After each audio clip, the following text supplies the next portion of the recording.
નમસ્કાર ખેડૂત મિત્રો, આપણે આજે એક ખેડૂતની મુલાકાતે આવ્યા છીએ જે એક ઇઝરાયલી ખારેકનું વાવેતર કરી રહ્યા છે. તો આપણે એમને થોડુંક માહિતી લઈએ. શું નામ છે તમારું? ચૌધરી દિનેશભાઈ પરબતભાઈ, ગામ પરસડા. અને તમે આ કઈ વેરાયટી ખારેકની અંદર વાવો છો? 141 લાલ અને બારાહી.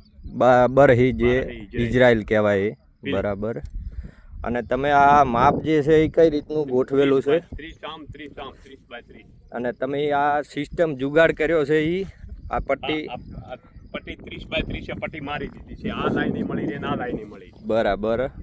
આ રીતે ખેડૂતો જુઓ, આ રીતે આ વાયર બાંધેલો છે અને સામે ત્યાં ઊભા રહે છે ભાઈ, અહીંયા ખાડો કરતા જાય છે અને પેલી બાજુ પણ એક ભાઈ છે. તમે આ લાઈન જોઈ શકો છો, બરાબર. તો અહીંયા 30 બાય 30 આ બાજુ મળી રહે છે ને આ બાજુ મળી રહે છે. કમ્પ્લીટ આ રીતે દેશી જુગાડથી આપણે ખારેકનું આ રીતે ડિસ્ટન્સ લઈ શકીએ છીએ.